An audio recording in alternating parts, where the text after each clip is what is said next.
What is going on, Colts Nation? Welcome back to another episode of Sleeper Colts. I am your host, as always, Cody Felger. Sorry, guys, not coming to you from the studio here, but nevertheless, wanted to get you guys a practice recap from yesterday's joint practice for the Colts and Patriots.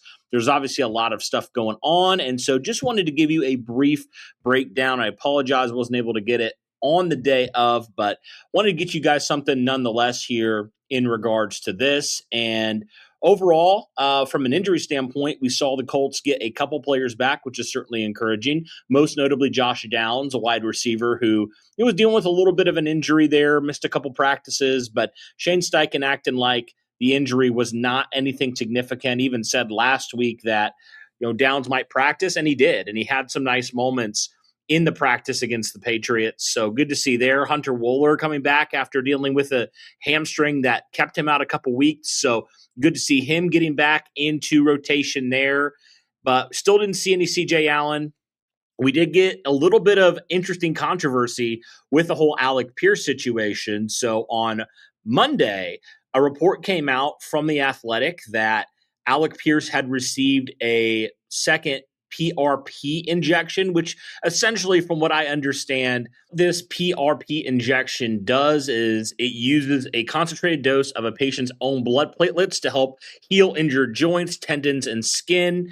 So that was kind of what Alec Pierce, it was reported, had received. There was no real timeline on when that happened, but that was kind of the report coming out. A lot of people get a little bit nervous on, if this just happened, does this mean Alec Pierce is out for even longer? Well, then Chris Ballard on Tuesday came out and pretty much put to bed those reports and said Alec Pierce has not received any sort of PRP, anything like that. The only one that he got was in January with some soreness, and then obviously had the surgery in March, and is rehabbing now, had no setback at all. And Alec Pierce was actually at practice as well on Tuesday, doing some things on the sideline. Ballard continuing to say he's going to be ready for week one. So just kind of some interesting misinformation that was out there, and just kind of a weird situation all the way around. It was kind of a roller coaster, honestly,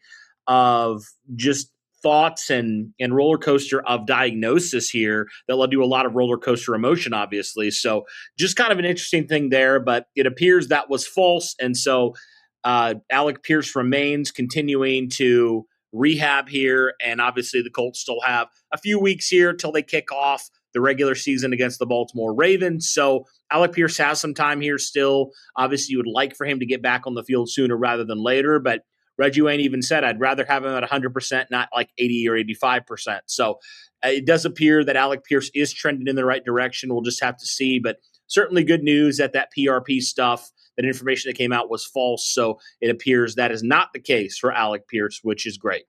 But anyway, let's get back to what actually happened in this Colts practice. So there was a big clip that went viral on the first one-on-one, Sauce Gardner versus A.J. Brown. Sauce Gardner slips. A.J. Brown makes a big play, and to his credit, that happens, right? But it blew up. That's just kind of the life of a number one corner, I feel like, and especially a corner that is highly regarded by a lot of people as a potential top 5 corner in the league. Is like anytime they make a mistake, they mess up, they slip, it's going viral, right? I mean, it's just kind of part of it. That's the life of a number one corner, life of a superstar. And so that was something obviously that didn't go according to plan there on that first play. And everybody pointed to that. That one went viral, all that kind of stuff there. It is what it is. But after that, it seemed like Sauce Gardner really settled in, had a pretty solid day overall. A couple pass breakups, some good coverage on A.J. Brown the rest of the time, and other receivers as well. But that's just kind of the part of it, right? And overall, it was kind of an up and down day for the Colts secondary, right? They had some early struggles. The Patriots are making some plays, but then the Colts defense started to settle in from what all reports were saying there. And then they ended practice on a high note with Cameron Bynum picking off Drake May to end practice. So yeah, kind of a little up and down. And, Charvarius Ward did not travel because he was dealing with some back issues. So you're also down your number 2 outside corner. But still, some up and down moments for this defense, but good to see they made a couple plays after a couple plays against them. I mean, this is a Patriots offense that certainly can be one of the best in the NFL. So you kind of got to see some strength on strength there from that standpoint. So that was kind of just some interesting reporting there from what happened, but that's just a part of it, right? It comes with the territory. It really does. Now, we got to see both offenses really have some nice times on the 11-on-11 sessions, where we got to see, both Drake May and Daniel Jones have some really nice moments when it came to passing the football. Daniel Jones specifically had a really strong performance on Tuesday against the New England Patriots. Made a couple really impressive throws altogether. The biggest ones that he made, and probably the top two guys that he was finding, were, first off, Tyler Warren was absolutely dominating all day long against this Patriots defense. And then Josh Downs, like I said, fresh off the injury, he was having a really good day as well. Now, of course, this is also saying, hey, look, New England is down their top two cornerbacks here, but Alec Pierce is still not out there. So it kind of is a little bit more even there. But overall, and Daniel Jones had a really, really good day, had a couple nice throws on a 2-minute drill.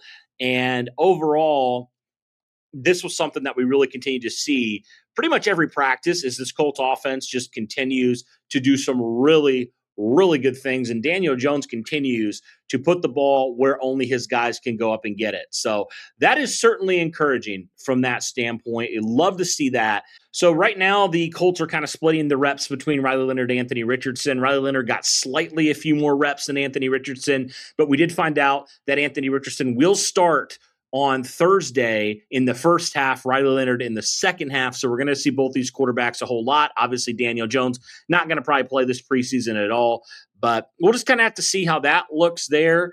And a few other things that I want to talk about here. Linebacker C.J. Allen and DJ Giddens continue to be out due to hamstring injuries. We'll have to see how those look. Like I mentioned, Josh Downs, Hunter Wooler, also Laquan Treadwell returned to practice. He'd been dealing with the hamstring as well. So those are kind of the biggest things. I already mentioned Charvarius Ward had some back pain and irritation there. But other than that, guys, that really does it for practice here for this Colts and Patriots scrimmage, you could call it, here in Foxborough. So we'll have to see, guys, how Thursday night does look. I'm going to be having another video coming out talking about some of the top players I'm watching here and I want to look at here in the first preseason game. But other than that, guys, that'll do it for this one. Let me know your thoughts in the comments down below. Thank you guys so much for tuning in. And as always, guys, have a good one.